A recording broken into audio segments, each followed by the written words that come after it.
देखा है कि अगर एक पुलिस वाला भी आपके गांव में आ जाएगा और कोई छोटा सा मामला है तो आप उसके हाथ जोड़ते हैं कि बाबूजी गलती हो गई या कैसे भी करके हमारा ये मामला निपटा होता है। अगर लेखपाल एक बार आपके गांव में आए और बोले कि आपकी जमीन में ये कमी है, इसकी दोबारा पैमाइश होगी, तो हम परेशान हो जाते हैं कि कहीं हमारी जमीन गलत ना नापते। होता है ऐसा। या मान लीजिए हम बीमार पड़ते हैं तो हम भाग के जाते हैं यहां से अतरौली या अलीगढ़ किसी डॉक्टर के पास।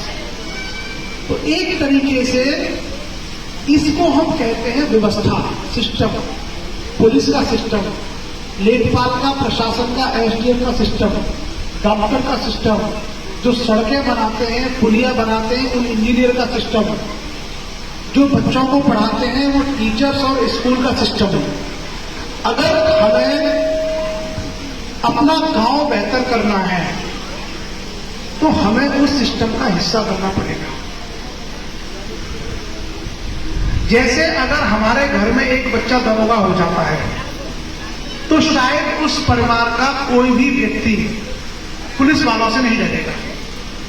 डरेगा? नहीं डरेगा। अगर आपके घर में एक बच्चा तहसीलदार या एसडीएम बन जाता है तो आपके गांव का कोई व्यक्ति लेखपाल से नहीं डरेगा। होता?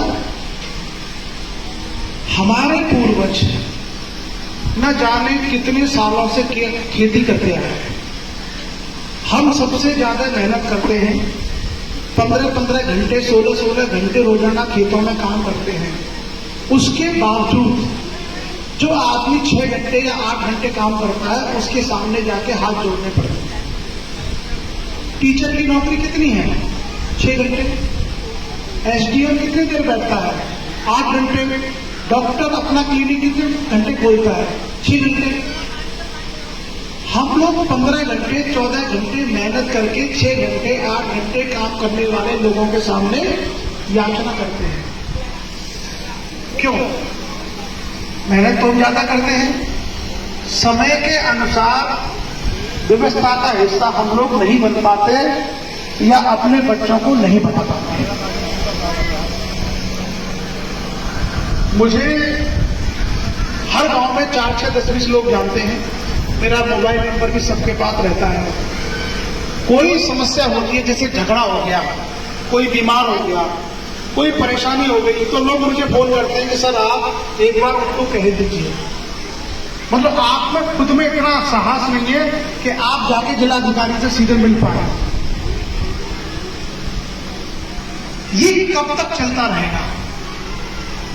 अगर हम इसी तरीके से चले, इसी सोच पर चले कि हमारे गांव में एक व्यक्ति केवल गवर्नमेंट टीचर है और इसी तरीके से हम केवल खेती करते रहे, तो जिसके 2 बच्चे या 3 बच्चे हैं वो खेती अगली पीढ़ी में आकर के आधी रह जाएगी और उसके बाद तीसरी पीढ़ी में आकर के एक बच्चे के हिस्से में 1/4 आएगी। तो आप जानते हो कि 5 बीघा खेत, उदाहरण के तौर पर अगर 5 बीघा खेत आपके पास है, जो कि आज के समय में ये माना जाता है कि इसके हिस्से में ठीक ठाक जमीन है। अगर किसी बच्चे के हिस्से में 5 बीघा खेत है तो ये मान के चलते हैं कि साहब इसके पास ठीक ठाक जमीन है। क्या 5 बीघा जमीन का मालिक एक टीचर के बराबर इनकम कर सकता है? एक टीचर की जो तनख्वाह है वो 50,000 रुपए महीने है, यानी साल में उसको 6 लाख रुपए मिलते हैं। क्या 5 बीघा खेत में हम पूरे साल में 6 लाख रुपए बचा सकते हैं? बचा सकते हैं? मुझे लगता है कि 50 बीघा खेत में ही आदमी 6 लाख बचा सकता है। कम से कम 50 बीघा खेत अगर होगा तभी आदमी 6 लाख रुपए साल में बचा पाएगा। सही बात है? अब आप देखिए कि अगर आपके पास 5 बीघा खेत है और पूरे साल में आप केवल 50,000 रुपए कमाते हैं पूरे साल में, तो क्या वास्तव में हम अपने बच्चों को बेहतर शिक्षा दे पाएंगे उतने पैसों में? अगर बच्चा ट्यूशन पढ़ना चाहे या गांव से बाहर जाके अलीगढ़ में कोई कोचिंग करना चाहे, हम करवा सकते हैं? नहीं करवा सकते। तो हमारी अपनी जो संपत्ति या जो खेती बाड़ी है उसके कारण से हमारी इनकम बड़ी सीमित है, और जो काम हमारे पुरखे करते चले आ रहे हैं अगर वही हम करते रहेंगे तो हमारी आने वाली पीढ़ियां मजदूर बनेंगी। क्या बनेंगी? मजदूर। इसलिए आपने देखा होगा कि अतरौली रामघाट से जो अलीगढ़ बस जाती है उन बसों में कई गांव के लोग इसी क्षेत्र के सुबह सुबह टिफिन लेके बसों में चढ़ते हैं, और अलीगढ़ में जो कोई बिल्डिंग बन रही होती है, किसी का मकान बन रहा होता है, वहां जाकर के सीमेंट का ईंट का काम करते हैं, मजदूरी करते हैं। 50% अपने लोग कर रहे हैं। तो इसका समाधान क्या है? इसी के लिए ये हमने एक ग्राम सभा की बैठक बुलाई है। देखिए, एक बात आप बिल्कुल नोट कर लीजिए कि चाहे तो कोई मंत्री या विधायक हो या कोई मेरे जैसा कमिश्नर या अधिकारी हो, आपकी समस्याओं का, सबकी समस्याओं का समाधान नहीं कर सकता। ये आप मान के चलिए।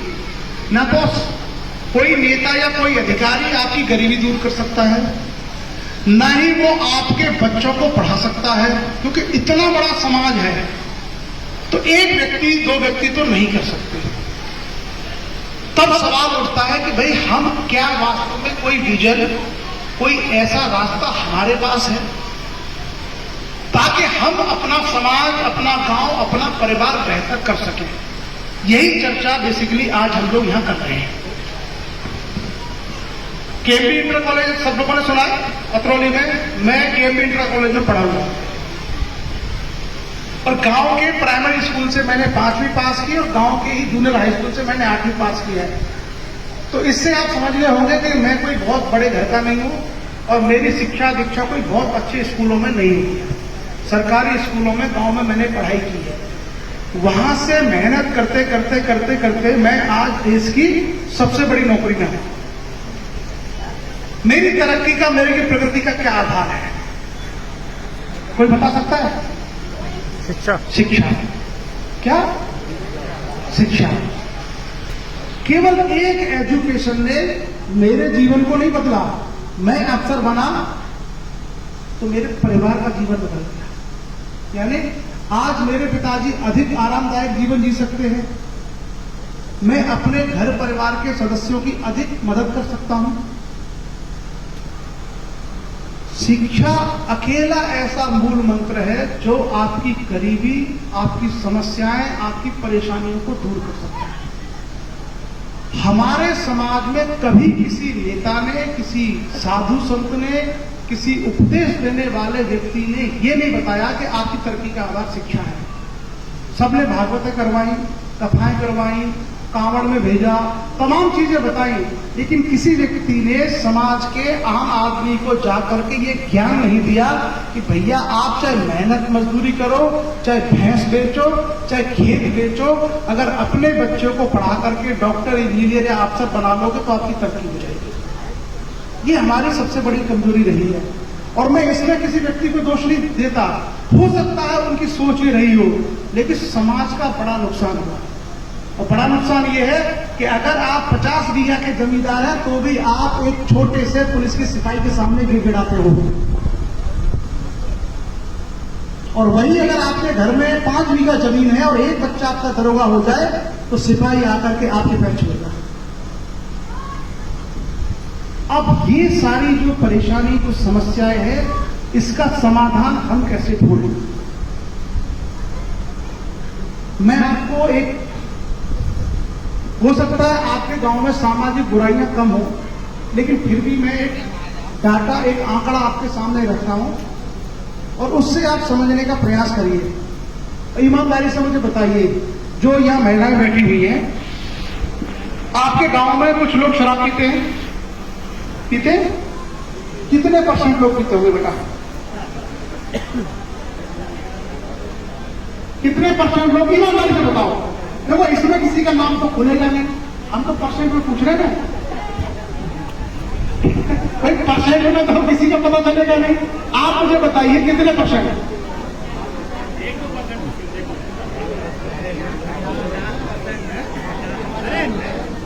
कितने बेटा, कितने में दोगे? 10% कहते हैं, 10% लोग शराब पीते होंगे, फिर भी आपका गांव अच्छा है कि बहुत कम लोग पीते हैं। कई कई गांव में तो 50-50, 60-60% लोग शराब पीते हैं। ठीक नहीं? अब आप बताइए, आपके धन का एक हिस्सा इस पर खर्च होता है? उसी तरीके से हम अपने गांव में मृत्यु भोज करवाते हैं, मरने के बाद 13वीं करवाते हैं।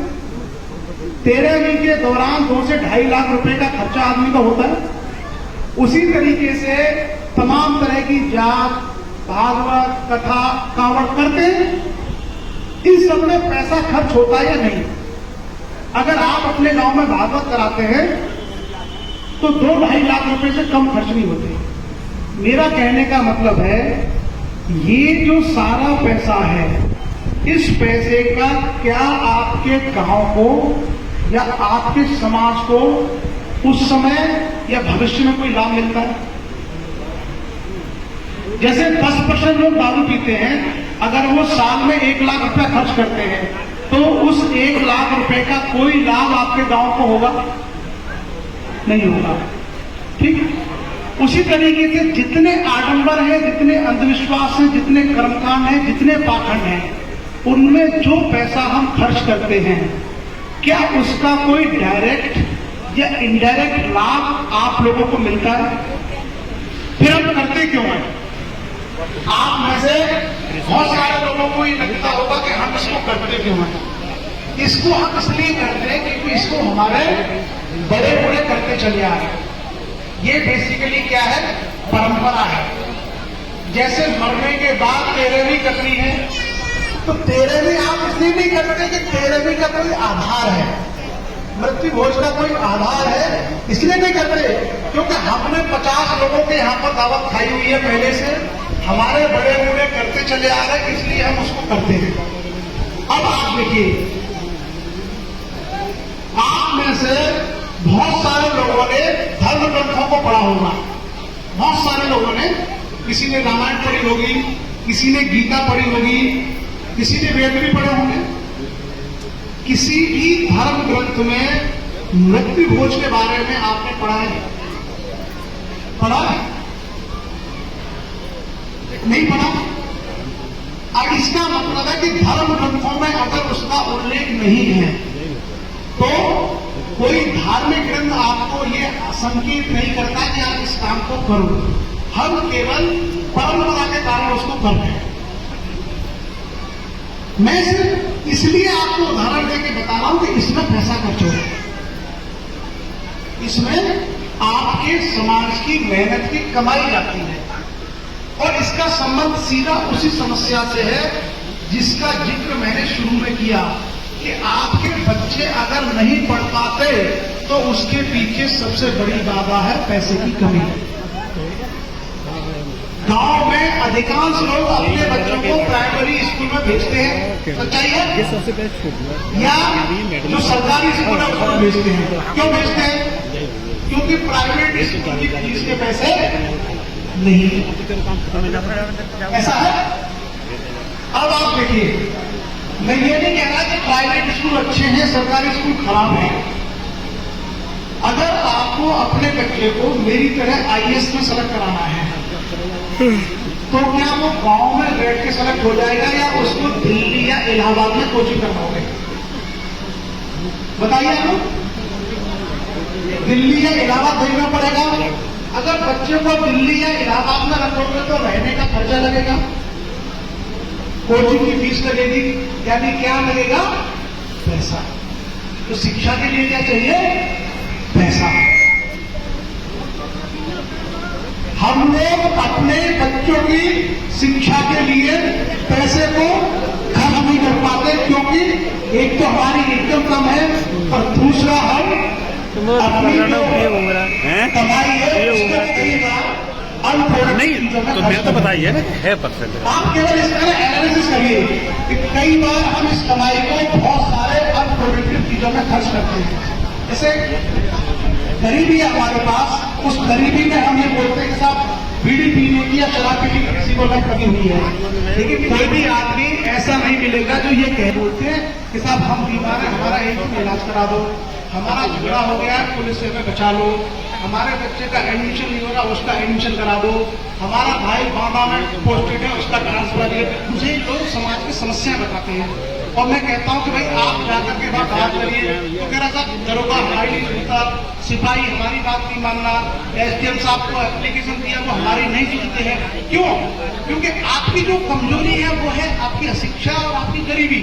अगर आपके पास अशिक्षा नहीं होती तो बेहतर तरीके से आप अपनी बात कर पाते, या आपके पास संसाधन होते तो बेहतर तरीके से आप कर पाते। तो हमारा जो अनप्रोडक्टिव खर्चा है, ऐसी चीजों में खर्चा जिसका डायरेक्ट लाभ हमारे बच्चों को या हमारे समाज को नहीं मिलता है, अगर उस पैसे को रोकें और उसका उपयोग बच्चों की शिक्षा में करना शुरू कर दें, वहीं से हमारी प्रगति शुरू हो जाती है। हम लोग जो भी मेहनत से कमाते हैं उस मेहनत की कमाई का सबसे कम हिस्सा शिक्षा में खर्च करते हैं। आप देखिए, अगर प्राइमरी स्कूल में बच्चा पढ़ता है, फीस नहीं दे रहे, बच्चे की ड्रेस नहीं खरीद रहे, किताबें नहीं खरीद रहे, बल्कि मिड डे मील में खाना तक बच्चे को मिल रहा है, तो हमने शिक्षा पर कितना खर्च किया। और उधर शहर में एक बनिया है, वो अपने बच्चों को अच्छे स्कूल में पढ़ाता है, 300 रुपए 500 रुपए महीने की फीस देता है, ट्यूशन अलग से देता है, उसके अलावा ड्रेस देता है, किताब देता है, यानी महीने में बच्चे पर 2000 रुपए खर्च करता है। तो आप मुझे बताइए डॉक्टर किसका बच्चा बनेगा? उसका बच्चा डॉक्टर बनेगा। और वो जब डॉक्टर बन के आ जाएगा तो अतरौली में खोलेगा क्लिनिक, और वही क्लिनिक पर वो देखने की 200 रुपए की फीस रखेगा, केवल 5 मिनट आपकी नब्ज पकड़ने की। तो वो 200 रुपए कौन दे के आएगा? हम दे के आएंगे। हमारी इनकम तो है नहीं। और अगर हमने अपने बच्चे को डॉक्टर बना लिया तो हमारी खुद की इनकम बहुत बढ़ जाएगी, यानी हमारे पूरे परिवार का कल्याण हो जाएगा।